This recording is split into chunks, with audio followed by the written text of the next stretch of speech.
pre-match pint after Liverpool have fallen to a 1-0 defeat against Crystal Palace at Anfield. It is also going out for free, and the reason why it's going out for free is because, obviously, of the anniversary tomorrow. The Anfield Wrap doesn't put anything out on any of the channels on the 15th of April every single year, just to allow people to have the time and all of that sort of stuff. To be really clear about this, there's a new bench that has been put in for the survivors over the course of the weekend, and there's been press releases about it from the club, and it's excellent to see.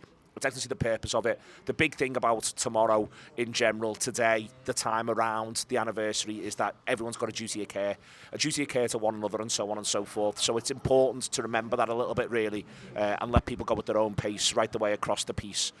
So that out the way, because we obviously are going to move on and talk about the football, whether we like it or not. Liverpool play a game on the 14th. It's up against Crystal Palace. They get beat 1-0. And Dan Morgan, there's going to be a lot of people talking about the forwards and a lot of people talking about the finishing, and we'll get to that. But I'm sick of Liverpool going behind. It's been happening across a number of different games recently in a number of different ways, first and foremost. I'm also sick of the fact that it so often is in the first half, and it is better theoretically because you get more time. But it also at times feels as though Liverpool aren't aware of what the opposition threats are, and that's been driving me a bit mad as well. The way Crystal Palace approach this game, the way they play this game, it shouldn't come as any surprise. The fact that they've got excellent players shouldn't come as any surprise. The fact that Mateta, and they have got excellent players, Eze and Elise in particular are excellent players. The fact that, and I like Mitchell as well, down that left-hand side. The fact that Mateta's in a rich vein of form and is currently a massive handful shouldn't come as any surprise. And yet again, I'm looking at a Liverpool team that just looks a bit too surprised for my liking.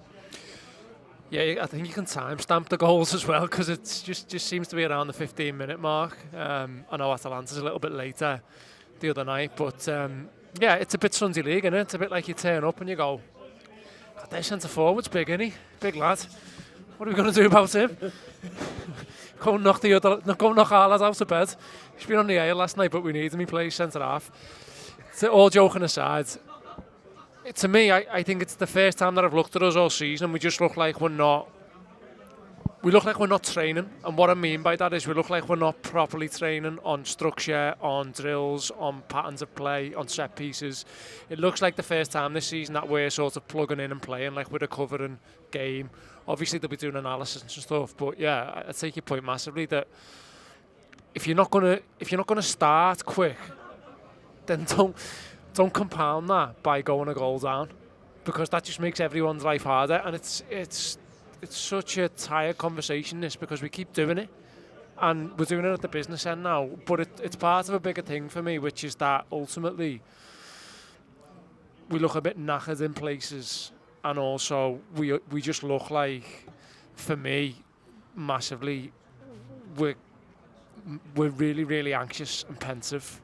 But that's part of why you don't want to go 1-0 down, because it's only going to lead to more anxiety. That to me is the frustration there, especially off the back of what happens on Thursday, Dan. And that, that's why the one thing I was just thinking to myself, I was just from minute one, no messing around, Liverpool. Can I just have no messing around? And I feel like I got some messing around. And I think there's a few players who look to me a little bit like the race has run, and we've talked about them a little bit in the week, and I'll come back onto that as well. We're going to do a little bit longer than we normally do across this, but in my immediate during match, pre-match anxiety, then during match irritation, is you can't keep going 1-0 down. You can't keep going 1-0 down at home, because at some point you're going to run into one. Yeah, and also you're not scoring, and this is 3 games of not scoring now, and we'll talk about chances and we'll talk about individuals and stuff, but collectively Liverpool aren't scoring the amount of goals they should be scoring. So you can't. The last 3 games, by the way, it's an XG of 9.7 or something. We've scored twice, and one of them's been a penalty. Yeah, which I'd say sums it up. But really. you can do the not scoring thing, Phil, and I want to get onto that. But you've got to stop, not least because, and I was saying this week, the mad thing about this team is actually how well they performed against expected goals when they've actually been down in games. It's outrageous, the fact that they have pulled this out. Sides don't normally do that. Normally when you're under the pressure of being a goal behind, the pressure tells, and that actually hasn't told for Liverpool until today. But Christ, it tells in a big way. But again, a solution is just stop going 1-0 down, and also stop. This wasn't a Danny Welbeck one where he swung a leg at it from 20 yards out and it's gone in. A well-worked goal where it was a tap-in. He's 4 yards out. It was a good goal. Like they played round us. They played the exploited weaknesses. There was no one there, and it was an easy goal. It wasn't. It was almost slightly different to some of the goals, like the Welbeck one, for example, where he swung a leg at it. And that was that. The Luton one was, I think Luton's was a little bit fortunate. For example, keeper makes a good save, it breaks to someone, but even Mainu making it 2-1 is a Makeda-esque. Yeah, there it goes. You know what I mean? 100%. And I mean, we've only even started on the first one last weekend. That was insane. This felt like different. I think there's been a lot of talk recently about we've been getting away with it. We've been playing badly for weeks. I mostly disagree with this. I think the last 2 games have looked completely different because I think in both of them we've looked underprepared and dysfunctional, and I don't think we looked either underprepared or dysfunctional at any of these other games. Like, everything that Atalanta did was a surprise to us. Today, it was a similar surprise. I can't believe how long it took to figure out what Tyreek Mitchell was doing. Yeah. I couldn't believe it. It was absurd that every time they had the ball, it went there. Jefferson Lerma was playing as well. He's a very good player. Jefferson Lerma, who is not a centre-back, was playing as a left-sided centre-back in a 3. That just seemed to look like, well, what's happened here? We should be prepared for this kind of thing. Now, the frustrating thing is we did eventually work all this out, and the chances we've created, we do in the end do enough to win the game in a weird way. But you can't keep putting yourself in the position where that's the thing that comes about, because the striker's job is not to bail out the defenders. They're not there to go, well, we've gone 1-0 down, don't worry, we'll sort it. They should be able to score 1 goal and win a game of football. And I know we didn't score one today. At home against a side that comes 15th. It's something like 9 games out of clean sheet at home. That's ridiculous. The looking underprepared thing, Phil, what irritates me is there's huge similarities in both how Atalanta and Crystal Palace actually approach the game. They're both playing a variant on 5-2-3 or 3-4-3. A lot of that involves therefore being able to double or even triple up in wide areas, which is where the opening goal comes from. They both show, when the time is right, a ton of aggression, which, if again, it feels like that comes as a shock to us. It didn't come as a shock to me. It doesn't come as a shock to me that Mateta puts himself about. It's what Will Hughes is brilliant at, and I think Hughes plays well.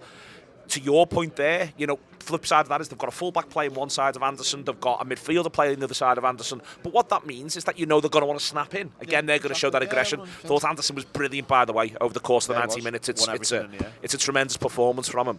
But none of this should come as a surprise, but also you've just had the perfect warm-up. What happens against Atalanta? Literally, it's the same shape. Yeah, the thing that irked me, I thought the substitution at half-time of removing Endo was the absolute correct decision. There seems to have been a bit of a, I don't know what the right word is, but a bit of a change to the way people have viewed Endo that I don't think has been quite justifiable. The players, the manager, you mean? How we use him. Not fucking me. How we use him in terms of just how we use him in terms of what we're asking him to do. If you think about going back to the autumn when he was playing in the Europa League games, and then when he comes in December and he does really well, you get the ball, he'd move it. Yeah. The ball would be gone. He wouldn't have the ball for more than a second and a half at any point. That's how he played. He got the ball, he shifted it, he went, I'm going to you, I'm going to you, I'm going to you, whether it was forwards, backwards, sideways, diagonal, whatever he was doing. He got it on the ball, he got off the ball very quickly. Today, he got his foot on the ball, looking around, like trying to pick out who he's passing to, and I'm just a bit like, nah, this is going to sound like I'm having a go with him. I'm not having a go with him.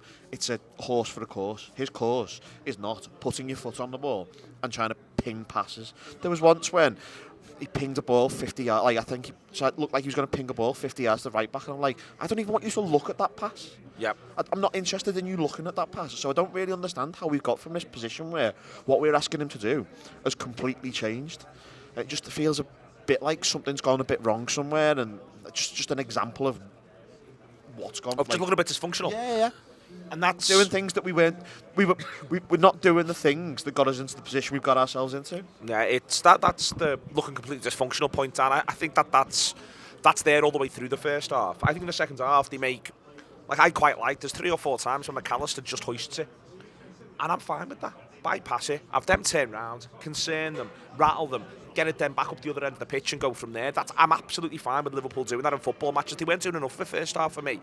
Part of why they keep getting themselves into these muddles is, I think there's players being asked to do stuff that either isn't A, what they should be doing, or B, just isn't particularly game appropriate or moment appropriate. And first half, there's so much of that. There's so much of it up until the half-hour mark. The fact that the good between 25 and 35, they create a lot of chances. They probably deserve to actually get a goal then, but there's a lot of it before 25. Yeah, it's the thing of, I was watching the bench, and the bench were really agitated with Núñez first half, and I had a bit of sympathy with Núñez in that, you know, he's a bit of an island, and that's not. You know, he's sort of saying back to the bench, well, where do you want, which press trigger do you want me to do? Do you want me to do this one, that one, or all of them? Things, the Endo thing. What was he doing? All the good stuff he was doing. He's not got the opportunity to do it anymore. Yeah. And that would ask him to almost be a different player, and it's. But also, you're just constantly facing your own back four in this, and I'm not just talking about. I'm not saying Palace or Atalanta being on top. I'm talking about us being in control of the game, because we're trying to build through. We're not even trying to build through 3 lines at times. We're trying to build through 5 or 6, and it's like, lads, you're against the side who you played in December, I think it was, and all he did was lay traps when you went into the middle of the park. You had their fella jumping right on the fella who's playing for us today. He has probably his hardest game in England since he'd been here. In December, yeah. In December. It's a massive lesson for him. It's a massive learning curve.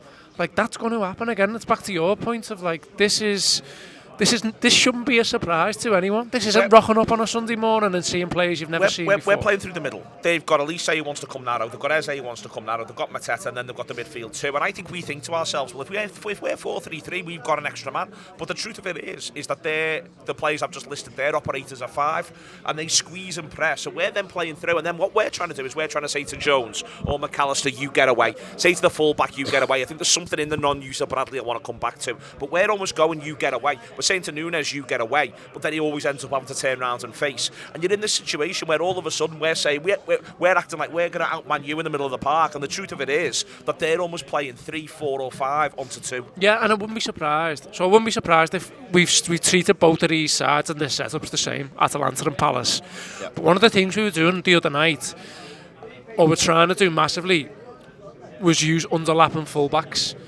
And I think there's a little bit of using both approaches and saying, what we're going to do is we're going to get as much width as we can from Bradley, even if he's not that sort of present on the ball and he's not showing up too much in terms of possession stats. He's just going to give us the width. A big problem you have with this a lot of the time is what Salah and Diaz do. And you see Diaz started the second half. He's basically playing 9 on his own for a good 10 minutes. But I think that's what, if I'm talking about what we should have been doing or what we plan to do, we should have been across the pitch much more compact, which is such a basic thing to say. But when you've got a situation where you're basically doubling up fullbacks and attacking forward within about 10 yards of space, both sides, and they're the ones cheating with what is essentially the left wing back and the left back or the left centre back. That's not computing, especially for a game at Anfield, because we're the ones denying our own space then. We're the ones trying to play in pockets and blankets of 30, 40 yards, 20, 10 yards, when we should be the ones making the pitch on our terms as big and as compact as possible. And all it was first half was just massive space. And then as soon as the space closed, we were like, oh shit, what do we do here? Because our ball inside isn't on now. And then it becomes another touch, and then the crowd starts a little bit, and the crowd gets a bit anxious and a bit frustrated. And by the end, you just thought there was players who I thought, I'm not going to say they were hiding, but they'd have been happy if someone else could have tried the option that would have maybe got someone else in. I don't know. There's another thing that they're running into a little bit here, which is, first and foremost, Palace have had a week. Yeah. And I think that you get to see that. I think that their manager will be delighted. He's new to the league. And I think he'll be... That also means that we've got less to go off in terms of working them out in a level of mitigation, in terms of when I was saying they look underprepared. But there's not a lot to go off, but yeah. There's also that, but I think that there's something else. No, there isn't, but I think there's something else. That one of the things I will go off, and this is where, again, Liverpool frustrate the life out of me, really, both in sort of starting situations and then as it wears on. Like, I'll say it again, I think Mitchell's a really good player. Yeah. I think you're looking there at, they're a funny side at the minute. They've had a couple of injury issues. Wharton is... He's good. He looks good. He looks really good. He looks good. I've always liked Hughes in that he's not a footballer that I'd want to see play for Liverpool, but he's one who knows how to win his battle and to go from there. But the one I'm going to come on to, though, is one of the reasons why Mitchell ends up doing what he does at first half especially, is he backs himself. And he's right to back himself because he's really quite good. And this is, in general, one of the issues with this league is obviously 15th have got a number of players there who I could quite easily see playing for a Champions League team. And I think that they've got 4 or 5 who I could quite easily see playing for a Champions League team, and I do mean that as a compliment to them. But not dissimilar to the Atalanta thing. I just want to sit here and go, they're good, because I'd have said that about Mitchell before the ball was kicked today. Yeah. And that's what does me head in, Phil, is that they've got to have a plan for, well, what do we do if Mitchell's good? You know what I mean? What if he's A, playing well, but B, playing to his ability, to his level? And I think that they decide, well, we'll gamble on that. We'll gamble on that. We'll control that, and we'll back that. Tarek will know how to control that. When he's got to make it big and hold it up here, let Eze come and join and filter over. I think that that's something that they've just got to. They've got to. First half and second half, it's different. First half, they just don't ask enough questions, and they've not got a "this is how we're going to ask questions" plan. They work all the questions out for the second half. They do ask them. They just don't get the goals at that point. Yeah, first half was just annoying because it felt like we'd look slightly dangerous, and then all of a sudden they're running at us. They run at us, and even in the first half, and it feels like these chances have been missed on the back. But Diaz produces a fantastic save from the keeper. We hit the bar. Great save. Yeah. I was fairly chilled out at half time because I sort of thought, we'll work this out. We'll do this. We've had a couple of chances. We'll fix the chances. That sounds like someone's just scored. I don't know who it is, but it sounds like it probably doesn't matter to us now anyway. We'll come on to that. Yeah. I thought we'd sort it. We evidently kind of did. And that's what annoys me the most, is that we saw what they were doing and went, okay, we've got this now. And that's why you can't start it. First half's not fact-finding missions. 100%. No, you play the game for 90. First half's not fact-finding missions. 100%. And this is the problem we've had for a few games now. I've been watching us and I've been like, yeah, this is a problem. We'll work this out. But it shouldn't. That's not how it should be working. It's not how it should be working. Liverpool's be gone onto the pitch, as you say, should have a plan for this. And alas, we did not have a plan for this. Oh, we don't look like we did. No. And that's first halves are not fact-finding missions, Dan. They're just not.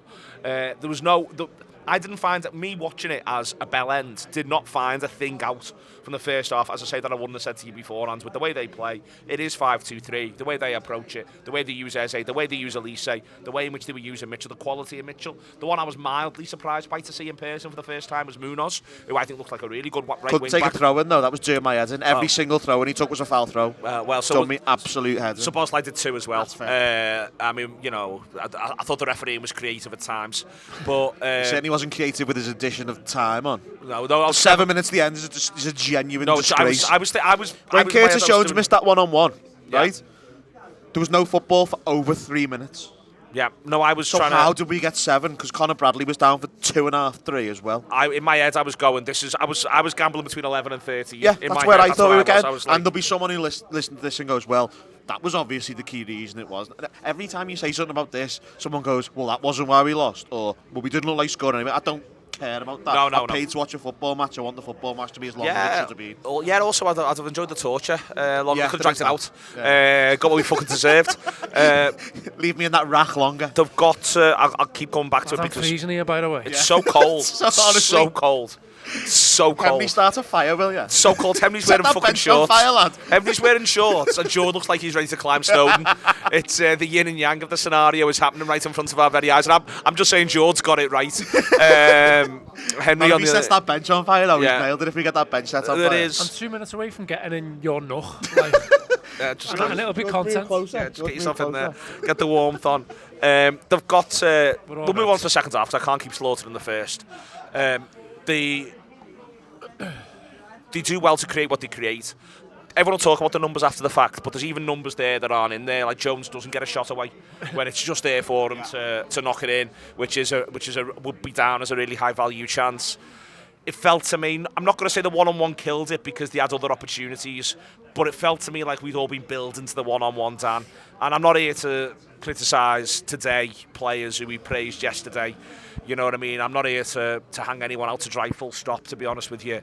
It's just, I fucking wish Curtis had scored that goal. As much for Curtis as anyone else, because my God, did his head look shocking after that point. But I think, but I think Curtis is actually, for me, if the game plays out, I hate saying should, but if it plays out how it should, Curtis should be the moment it goes 2-1 because Darwin, and I've got sympathy for him in that he just hits it hard as he can against the keeper or on target. And you should be able to say that 9 times out of 10 that just goes in. That should be the moment of 1-1, and then you go to 2-1. Yeah. Look, I had to look before on the way down. The XG plays out something like 2.87 to 1.87 in Liverpool's favour. And You see what the XG on target was? go on. What do you reckon we converted 2.87 to? It's 0.5, but there's an issue with that which doesn't count blocks. That's true. That's fair. Which is fine, but I think my point with that is you've got to cut out the 1.87 because the 2.87 is expected. So the thing we haven't seen in the last 2 games at Anfield is the cavalry. Yeah. So we haven't seen what happens at 1-1 or what happens at 1-2 or what happens when you just get a goal, because that's the teams that go. Yeah, and that's when you know, how do they get through the next 5? What impact the crowd plays.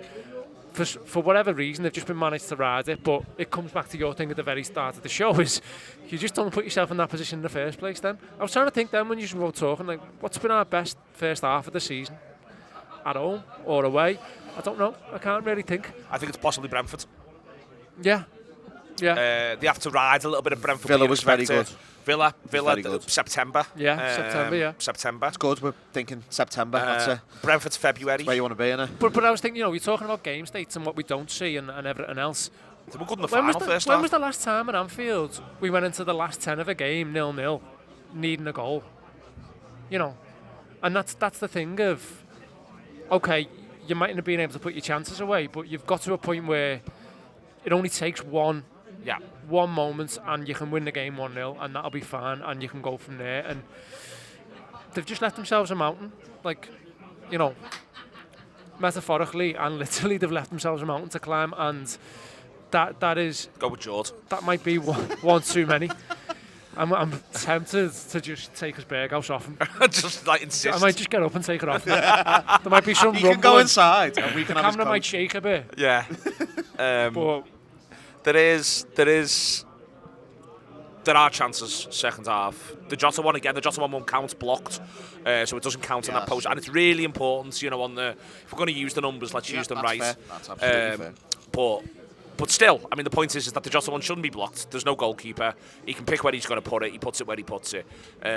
I feel as though the Núñez one, I think Núñez does have hard lines, and then it hits the underside of the keeper's thigh through there. It's mad how it spins, but it spins that it could just go. I couldn't quite see it, and I just assumed that the keeper made a dead good save in the way it sort of looped up, like in terms of with his hands. I know exactly. He just starfishes, and he just starfishes. It's the inside of his thigh and bounces out. The way in which it does. I think the Diaz one first half. I think there's other bits and pieces in there where my point here is that I'm not again on the finishing. You can say it's bad, but I think there are moments where people have done well to get themselves in the position. But it is also simultaneously just a bit bad, Phil, and you know they've had the opportunities there to at the very least equalise in the game. You know, in the wider point situation, that would then put them 1 point behind City. It'd put them 1 point ahead of Arsenal at the time that Arsenal kick off. We don't know what the Arsenal score is right now, but but also, and what began to do my head in was. That sounds like Villa might have just missed a sitter. You can't score 2 without scoring 1. No, exactly. And I felt even at 88, what I felt was, if it goes 1, it'll still go 2. But they've got to get the 1. Yeah, I sort of... They lose faith in the passing as well. When you have bad days of finishing, I can sort of just go, well, do you know what? Sometimes you have off days on finishing. The structure is far more concerning for me than the finishing. The way that they scored the goal was way more concerning than the finishing. It's just the way the game ends. Finishing is going to be the thing that people take out the game, and it's, you know, if it's the other way around and we go 2-0 up. When would you have lashed Van Dijk centre forward? I was about 58. Yeah, probably never. But the flip side of that is you do that, you panic more. And the one thing I did or take Konate off. Yeah, I think Konate's use of the ball was pretty poor. The one thing I was relatively happy with on say 70, 75 is that we hadn't panicked and just started launching balls. No, I agree actually. Because I'm full of shit. My thing when Liverpool are bad and know they're bad and has been for 2 or 3 years when we've not had. You know, we've obviously been very good over this period, but when the players have known that there's been a huge problem, they just start launching balls in the box and hoping for the best. And at no stage today, like ironically, I was a bit like, why aren't you lashing the ball in the box a bit here? And I was all right with it because I don't really want to watch that, because ultimately what would have happened is Joe Commander, someone had just headed them all away. So he was enjoying himself. Less into that. I thought the way they remained calm was I was all right with that. I felt like they thought the goal was going to come. It's a chill breeze, that, Phil, by the way. Honestly, it's so cold. I can't believe how cold it is. It's a chill breeze. It's that cold, I forgot what I was going to say. A chill breeze sweeping across Europe. Honestly, I feel like we're up on top of fucking Snowdon. It's unbelievable. Anyway, I thought the players felt like it would come, and in fairness to them, they weren't wrong, really, were they, in terms of how it played out? Because I can't believe I'm looking back on it thinking we probably should have won, which is a mad thing to think given how badly we started. But the chances we've created were just very good, weren't they? They probably should have won, Dan. But they don't. And again, full credit to Palace, who are completely committed to what it is they're doing all the way through. I'm not going to say something as sort of trite as they deserved it, because I think if your opponents have that many opportunities, you necessarily don't. But what those players deserve massive credit for is the full commitment and putting the bodies on the line and knowing how to do that and be about that. What the position they now put themselves in is that it's now firmly no longer in their hands. They can at least relax a little bit if they've been lacking relaxation. They've still got those 3 away games in a week, and fuck me, don't want to see them win them all, especially the one on Wednesday night. Let them take one message from this. If anyone's watching from Liverpool, do not fuck about on that. Maybe start well against Everton. That'd be our best. Yeah, don't give them anything. If Everton's our best first half of the season, we will win about 100-0. But if Everton is another terrible first half, do not give them the opportunity to be in front and to go from there. But they've now got Thursday to deal with as well.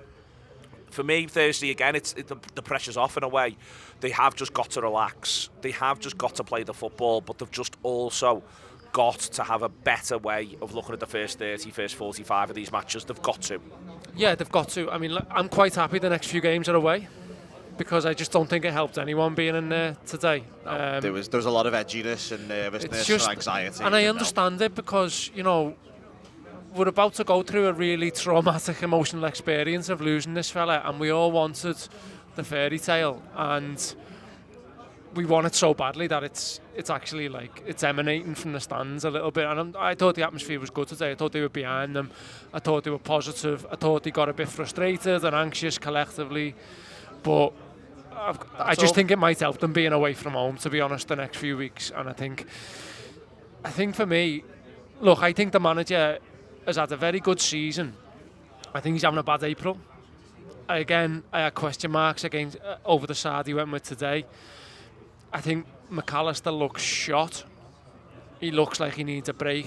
I think Bradley's race is run. I think Bradley's race is probably run by injury. I think that's him for the season. Well, not just with the injury. But I think you could actually do McAllister a favour by putting him in 6. I think Endo's race is run.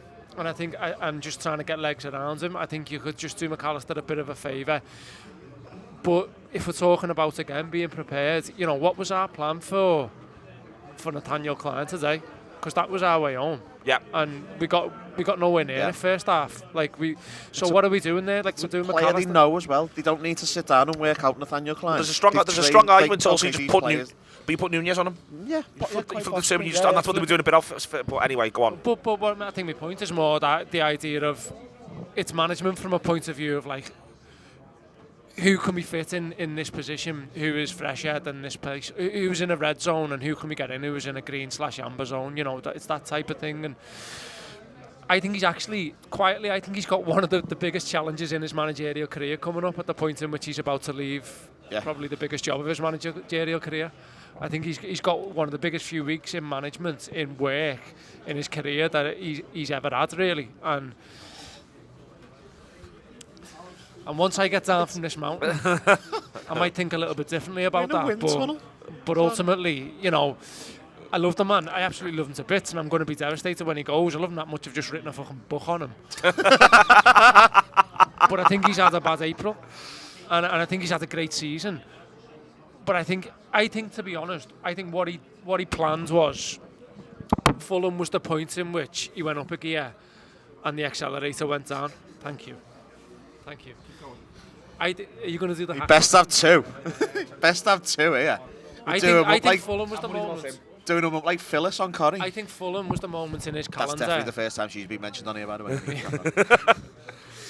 Where he thought Fulham's the moment that we press the accelerator and we go from there. And it's probably just because he's got massive form for it. It's my 11 from that point on. That's when we put put the foot down, and that's when we go. The problem is we've had these 2 results this week. Okay, there's a point on these cameras where they switch off.